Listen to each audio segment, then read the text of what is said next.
Corría el año 1964.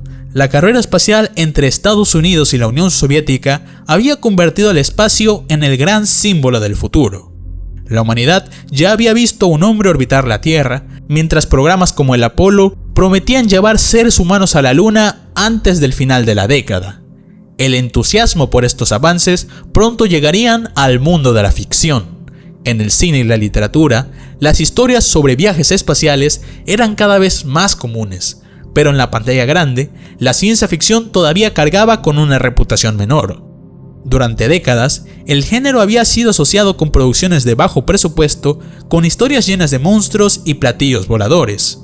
Para muchos, la ciencia ficción servía más como entretenimiento barato que como una forma seria de imaginar el espacio. Frente a ese panorama, el director Stanley Kubrick buscaría cambiar la percepción del género con su siguiente película. Aunque no era un fanático de la ciencia ficción, Kubrick se sentía fascinado por sus ideas, especialmente por la existencia de vida extraterrestre. Le intrigaba plasmar en el cine el primer contacto entre el ser humano y una civilización alienígena. No obstante, convertir esta idea en una película sería un desafío. Para alejarse de la imagen que la ciencia ficción había cargado durante décadas, Kubrick necesitaba un colaborador capaz de darle mayor seriedad a la historia. La persona indicada fue el célebre escritor Arthur C. Clarke, uno de los autores más respetados del género, quien compartía con Kubrick la ambición de demostrar que la ciencia ficción podía alcanzar el mismo nivel artístico que cualquier otro género cinematográfico. Durante varios meses, ambos trabajaron en la historia de la nueva película, que inicialmente recibió el título de Journey Beyond the Stars o El viaje más allá de las estrellas. Como punto de partida, tomaron un cuento de Clarke titulado El Centinela, que cuenta la historia de una estructura alienígena descubierta en la superficie lunar. En un principio, este hallazgo iba a funcionar como el clímax de la película, pero para Kubrick, un descubrimiento de tal magnitud era demasiado importante como para terminar la historia allí. En su lugar, inspirado por epopeyas como la Odisea de Homero, el director comenzó a imaginar la película como un viaje hacia lo desconocido, donde sus protagonistas se enfrentarían a fuerzas que superaban por completo su comprensión. De esa forma, lo que comenzó como una historia sobre el primer contacto con otro mundo, terminó transformándose en algo mucho más ambicioso. Una odisea sobre la evolución, el avance tecnológico y el destino del ser humano a través del cosmos. Y esa nueva visión quedaría reflejada en su título final, 2001, Odisea del Espacio.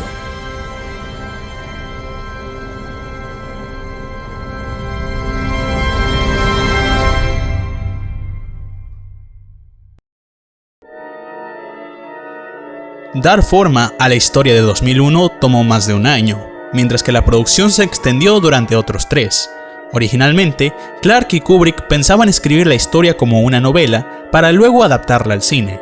Sin embargo, ambas obras terminaron desarrollándose en paralelo, lo que provocó una gran diferencia en el tono de cada versión.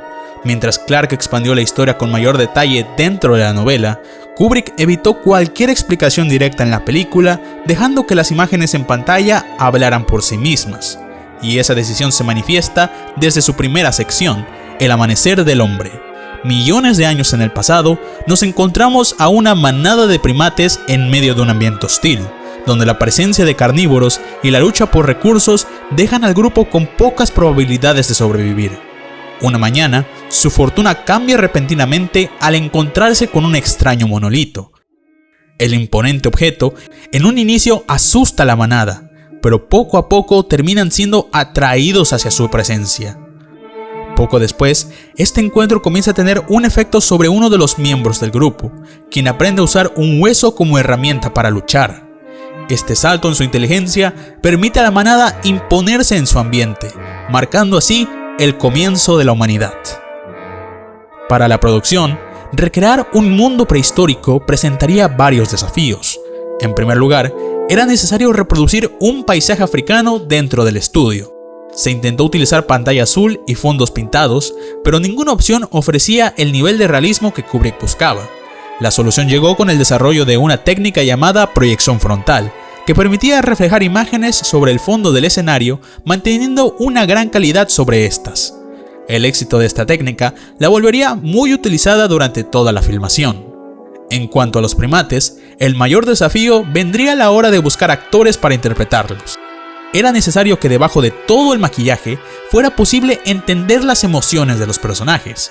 Para resolverlo, Kubrick contrataría a un reparto de mimos expertos. Este grupo estudió el movimiento de estos animales para lograr expresar todas sus emociones usando solamente su lenguaje corporal. De esta peculiar manera, la película consiguió representar el ascenso del ser humano sin pronunciar un solo diálogo. Luego de una icónica escena donde un hueso lanzado al aire corta a un satélite en órbita, la cinta nos transporta a un futuro donde la humanidad ya ha colonizado el espacio. A partir de allí, nos encontramos con una visión del viaje espacial muy distinta a la que solía verse en la ciencia ficción de la época. Lejos de los platillos voladores, el diseño de cada nave en pantalla partiría de principios reales de ingeniería. Y esto no era una coincidencia. Durante la preparación de la película, Kubrick consultó a expertos de diferentes áreas con el objetivo de que la mayor cantidad de elementos estuvieran alineados con los conocimientos científicos del momento. Ese realismo también implicaba imitar las condiciones del espacio exterior, desde el movimiento de las naves en el vacío hasta la ausencia de gravedad. El equipo combinó distintos métodos que incluían cuerdas sujetas a los actores, vidrios transparentes que permitían simular objetos flotando, y escenarios giratorios capaces de crear la ilusión de que los personajes caminaban por las paredes. Incluso antes de que el ser humano llegara realmente a la Luna, la película hizo un enorme esfuerzo por recrear su superficie, creando un gigantesco set basado en imágenes enviadas por la misma NASA. Es en este escenario donde la película adapta la historia contada en el Centinela. Enterrado millones de años atrás por una inteligencia desconocida, un segundo monolito es encontrado bajo la superficie lunar. Mientras un grupo de astronautas desciende para investigarlo, el objeto permanece inerte, pero cuando la luz del sol lo alcanza, el monolito comienza a emitir un sonido que ensordece a los astronautas y marca el inicio del siguiente viaje de la película.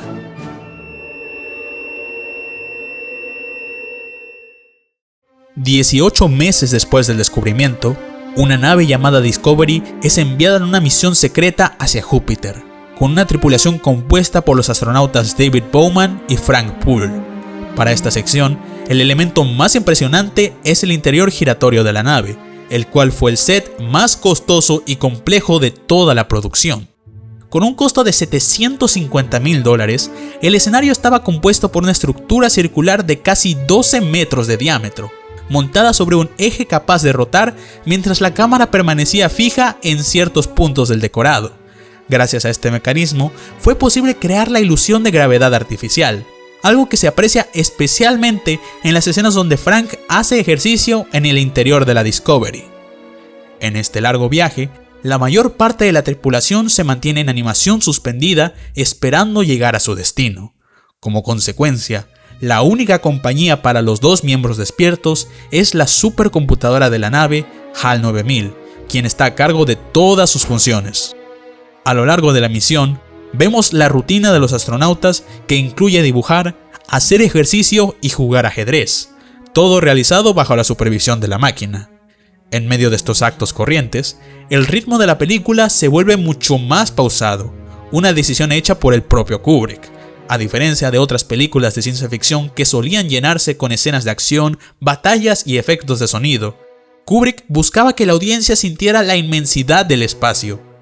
A través de este ritmo, es posible percibir lo lento que resulta viajar de un lugar a otro en medio del cosmos, donde lo único que acompaña a los personajes es el silencio del vacío.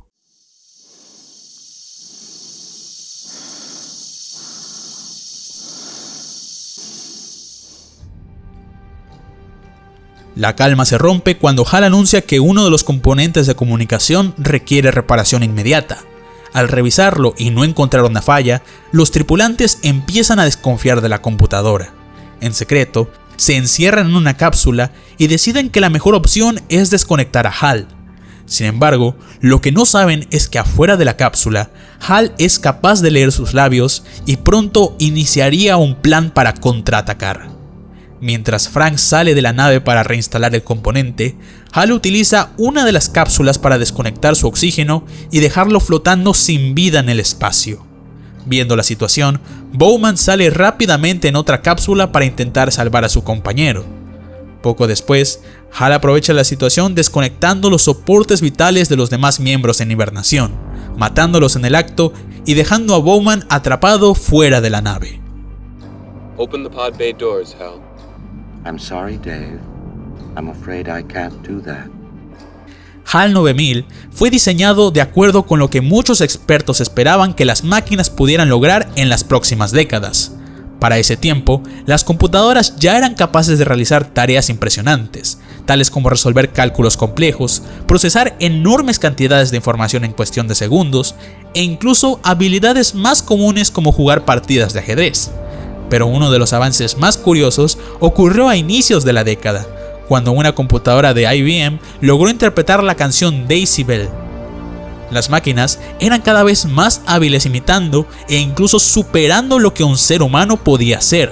Muchas dudas surgieron sobre si algún día una máquina sería capaz de sentir emociones, y esa pregunta sería explorada a través de HAL.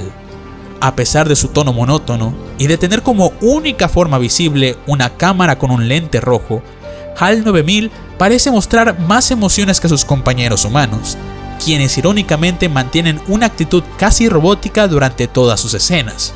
Frente a la idea de ser apagada, la máquina parece descubrir el miedo, y ese miedo termina guiando sus actos en una lucha por sobrevivir.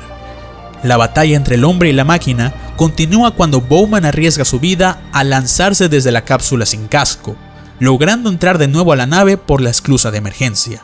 Sin perder el tiempo, se dirige al núcleo de HAL para poder desconectarlo. Mientras sus funciones son apagadas una por una, la computadora suplica inútilmente por su vida. Y en su último acto, en un guiño a la vida real, HAL canta Daisy Bell hasta apagarse por completo. Daisy, Daisy, give me your answer too. Con HAL fuera de servicio, la nave reproduce un mensaje grabado que revela la verdad sobre la misión. Aquel monolito encontrado en la Luna había lanzado una señal dirigida hacia Júpiter, la misma señal que la Discovery había estado siguiendo todo este tiempo. La misión de Bowman, ahora completamente solo, sería descubrir su propósito. Tiempo después, la nave finalmente llega a su destino. Junto al planeta, Bowman descubre un gigantesco monolito flotando en el espacio. Al acercarse, una serie de imágenes indescriptibles se desata cuando su cápsula parece atravesar el objeto. Bowman no puede hacer nada más que observar mientras es arrastrado hacia un viaje más allá del infinito.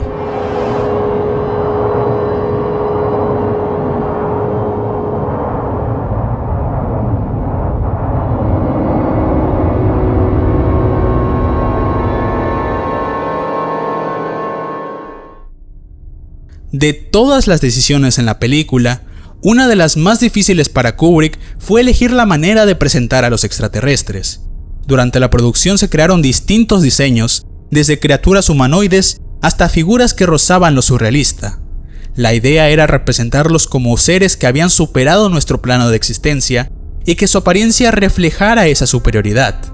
Sin embargo, ningún diseño terminó siendo satisfactorio. Para Kubrick, cualquier intento de mostrar a los alienígenas habría reducido el misterio que debían representar. Por ese motivo, decidió que estos seres nunca serían vistos directamente en pantalla. En su lugar, su existencia quedaría sugerida a través de los monolitos. Estos objetos son responsables de los avances de la humanidad a lo largo de toda la cinta, desde el desierto africano, cuando el primer monolito impulsa la evolución de los primates, luego en la Luna, donde la señal del segundo monolito conduce a la Discovery hasta Júpiter, y finalmente en la última secuencia de la película. Al final de su viaje, Bowman despierta en una habitación preparada para su llegada. En este lugar, envejece progresivamente hasta quedar en su lecho de muerte, donde una vez más se encuentra con el monolito. Tal como en el inicio, la presencia de este objeto permite que el ser humano dé el siguiente salto evolutivo. El resultado es el nacimiento de una nueva forma de existencia, el niño estelar, cuyo regreso a la Tierra anuncia un nuevo capítulo para la humanidad.